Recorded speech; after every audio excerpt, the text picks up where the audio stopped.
আগামী 10ই ডিসেম্বর বিশ্ব মানবাধিকার দিবস। তারই প্রাক্কালে এদিন সোদপুরে পিয়ারলেস আবাসনে হিউম্যান রাইটস ইন্টারন্যাশনাল অর্গানাইজেশনের তরফ থেকে সংস্থার ন্যাশনাল প্রেসিডেন্ট ডক্টর কাঞ্চন চৌধুরীর উদ্যোগে এক আলোচনা সভা ও সাংবাদিক বৈঠকের আয়োজন করা হয়, যেখানে 10ই ডিসেম্বরকে সামনে রেখে বর্তমান কোভিড পরিস্থিতি এবং সংস্থার আগামী দিনের কর্মসূচি নিয়ে বিস্তারিত আলোচনা করা হয়। আপনারা জানেন যে সারা পৃথিবীব্যাপী একটা অতিমারীর প্রকোপ চলছে। এটা থার্ড ফেজ চলছে সারা পৃথিবী জুড়ে। আগামী 10th December international human rights day.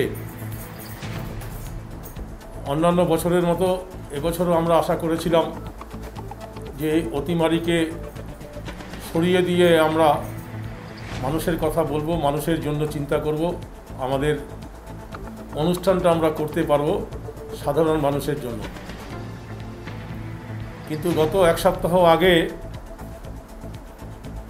রাষ্ট্রসংঘের থেকে আমাদের ভারতবর্ষের হেডকোয়ার্টার ইউনাইটেড নেশনের পক্ষ থেকে আমাদেরকে যে মেসেজ পাঠানো হয়েছে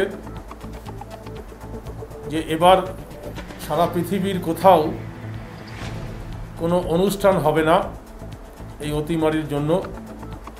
ভার্চুয়াল কনফারেন্সগুলো হবে, ভার্চুয়াল মিটিংগুলো হবে। আমাদেরকেও তারা জানিয়েছেন যে আমাদেরও সেই ভার্চুয়াল লিঙ্কের সাথে সংযোগ করে নিয়ে আমাদেরকে মিটিংটা করতে হবে, অনুষ্ঠানটা করতে হবে। শুধুমাত্র এটা ভারতবর্ষের ব্যাপার নয়, সারা পৃথিবীর কাছে একটা বিরাট চ্যালেঞ্জ। প্রত্যেকটা দেশই তাদের নিজেদের মতো করে ব্যবস্থা করছে, বেঁচে থাকার জন্য লড়াই করছে। ইতিমধ্যেই সারা পৃথিবীতে লক্ষ লক্ষ মানুষ মারা গেছেন এই অতিমারীর জন্য, কোভিড-19-এর জন্য। এখন 2020-তে চ্যালেঞ্জ ছিল যাতে আমরা 2021-এর নতুন পৃথিবীকে দেখতে পাই, নতুন সকালকে আমরা আবিষ্কার করতে পারি। সেই চ্যালেঞ্জটা নিয়েই আমরা কাজ করতে চাইছি। সারা পৃথিবী সেই চ্যালেঞ্জ নিয়ে কাজ করছে। মানে এ প্রসঙ্গে বলে রাখা ভালো, গত 26শে নভেম্বর রাষ্ট্রসংঘের মহাসচিব যে বার্তাটা পাঠিয়েছেন যে এই লকডাউন পিরিয়ডে অতিমারীর মধ্যে সবথেকে বেশি ডিস্টারবেন্স ফিল করছেন মহিলা এবং শিশুরা। তা সেটা আরেকটা চ্যালেঞ্জ আমাদের মানবাধিকার কর্মীদের কাছে যে আমরা সেখান থেকে কি করে রেস্কিউ করতে পারি, সেখান থেকে কি করে সার্ভাইভ করতে পারি সেই নারীদের এবং শিশুদের। এটাও রাষ্ট্রসংঘের কাছে একটা চ্যালেঞ্জ।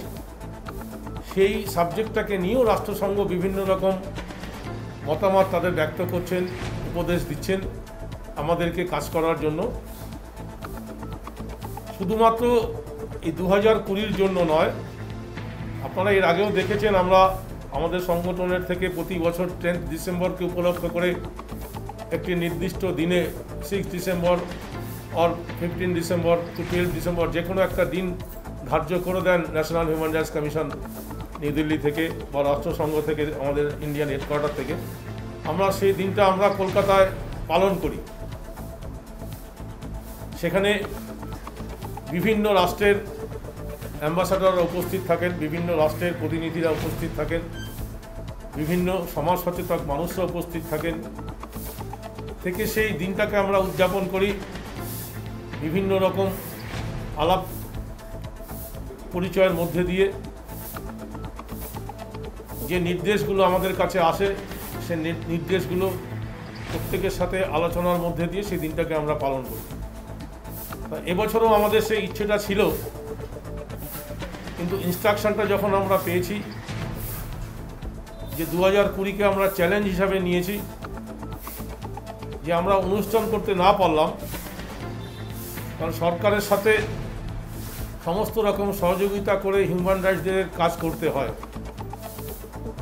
মানুষের একটা ভুল ধারণা আছে হিউম্যান রাইটস নামে, যে হিউম্যান রাইটস নামেই অ্যান্টি গভর্নমেন্ট কথাবার্তা। এটা একটা ভুল ধারণা। যখন কোনো মানুষের অধিকার লঙ্ঘিত হয় তখন আমরা সেই জায়গায় কাজ করার চেষ্টা করি, সেই জায়গায় আমরা করসপন্ডেন্স করার চেষ্টা করি। সুতরাং সেই ভুল ধারণাটা থাকা উচিত নয় বলে আমি মনে করি। সেই জন্যই 2020-কে আমরা চ্যালেঞ্জ হিসাবে নিয়েছি যে আগামী ডিসেম্বর মাস 10 তারিখের পর থেকে পুরো ডিসেম্বর মাসটা আমরা ভার্চুয়াল মিটিং করব। বিভিন্ন জেলা, বিভিন্ন ডিস্ট্রিক্টের বিভিন্ন এরিয়াতে যেখানে যেখানে আমাদের শাখা সংগঠনগুলো আছে তাদেরকে সবাইকে নিয়ে মানুষের অধিকারের মধ্যে দিয়ে পড়ে স্বাস্থ্য পরীক্ষা শিবির যেরকম আছে, আরও বিভিন্ন রকম সাবজেক্ট নিয়ে আমরা কাজ করব। সমাজে অবহেলিত মানুষদের জন্য, নারীদের জন্য 16 দিনের একটা ক্যাম্প করছেন, যেই ক্যাম্পটা 10 তারিখ শেষ হবে, 10ই ডিসেম্বর শেষ হবে সারা পৃথিবীব্যাপী। তো সেই ক্যাম্পের ব্যাপারে আমাদের কাছেও কিছু ইনফরমেশান এসছে, নির্দেশ এসছে। আমরাও সেটা যথাসময়ে সেই নির্দেশগুলো পালন করার মধ্যে দিয়েই চেষ্টা করব সেই অবহেলিত মানুষগুলোর পাশে দাঁড়াতে। ভ্যাকসিন প্রপারভাবে এখনও আসার অনেক দেরি আছে, তার কারণ ভ্যাকসিনটা যে তৈরি হচ্ছে, কী প্রসেসে তৈরি হচ্ছে, যেখানে একটা দেশের প্রধানমন্ত্রী জানতে চান যে ভ্যাকসিনটা কীভাবে তৈরি হচ্ছে, আমি নিজে দেখতে যাব। সেখানে আমরা সাধারণ মানুষ আমরা নিজেরাই বুঝতে পারি যে ভ্যাকসিন আদৌ কবে আসবে যথেষ্ট সন্দেহ আছে। কিন্তু তার আগে আমাদের যে কর্তব্য, আমরা সেটা যদি একটু সঠিকভাবে পালন করি তাহলে আমার মনে হয় যে স্প্রেডটা করছে কোভিডটাকে নিয়ে, সেটা অনেকটা রুখতে পারবো বলে আমাদের বিশ্বাস। তো এইবারে যেটা নতুন করে চ্যালেঞ্জ হয়ে এসছে যে আমাদেরকে অনেক বেশি সতর্ক থাকতে হবে। তার কারণ একটা মানুষ এই যে দুর্যোগগুলো যখন আসে তখন 3টে জিনিসের উপরে বেশি নির্ভরশীল হয়ে পড়ে, সে সরকারি হোক বা মানুষই হোক। একটা হচ্ছে তার খাদ্য, দ্বিতীয়টা হচ্ছে তার সুরক্ষা, তৃতীয় হচ্ছে তার স্বাস্থ্য। এই 3টে ব্যবস্থা যদি মোটামুটি থাকে তাহলে কিন্তু এই সমস্ত দুর্যোগের বিরুদ্ধে কিছুটা লড়া যায়।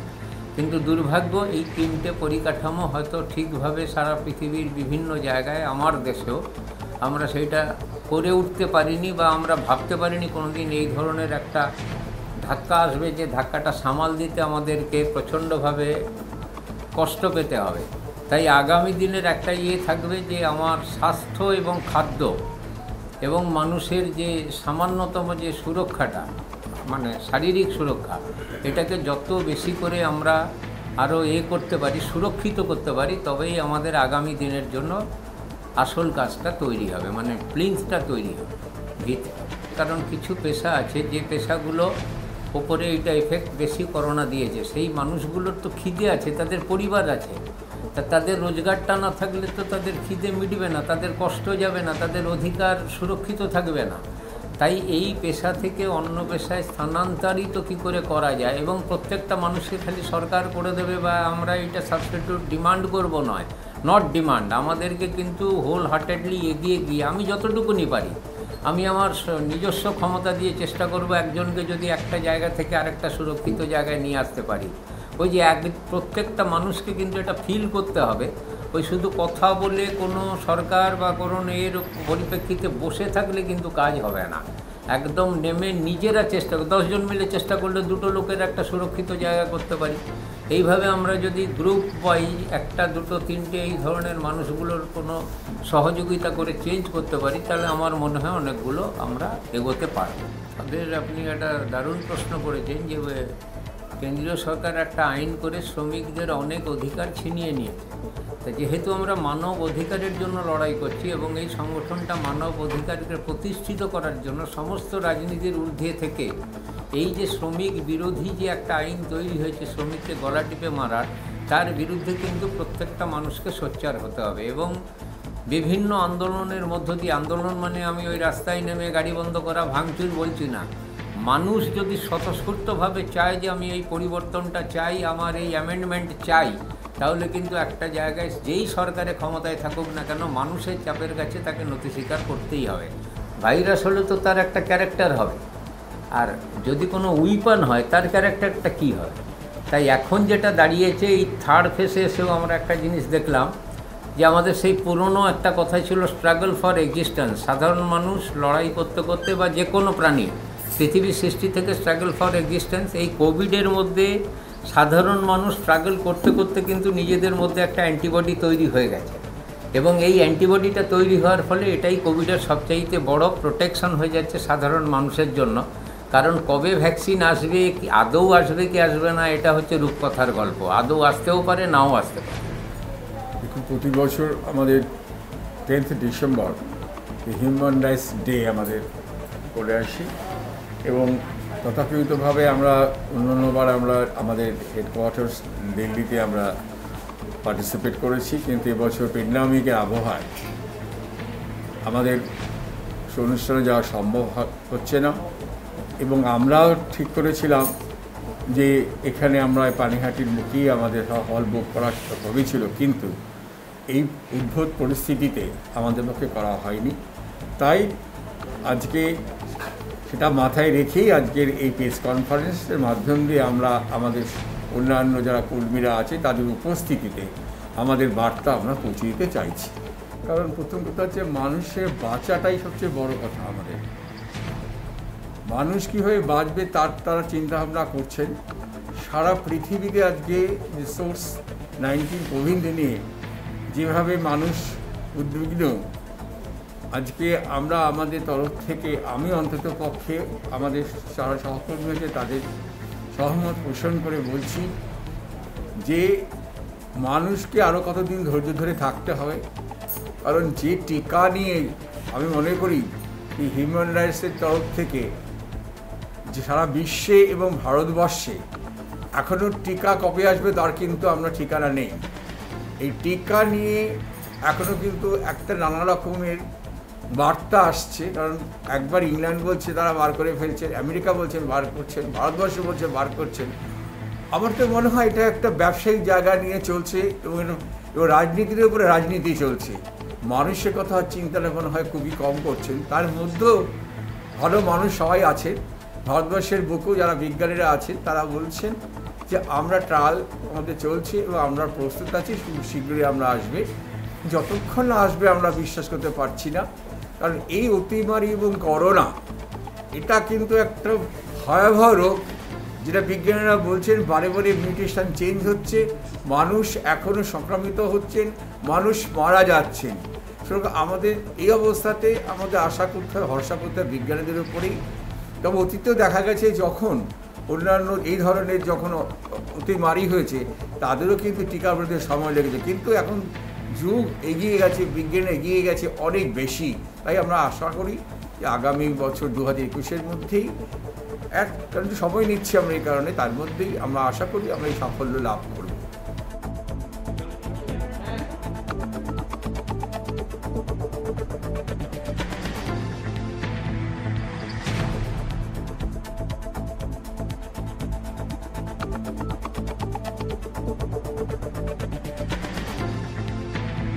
Report news Bangla.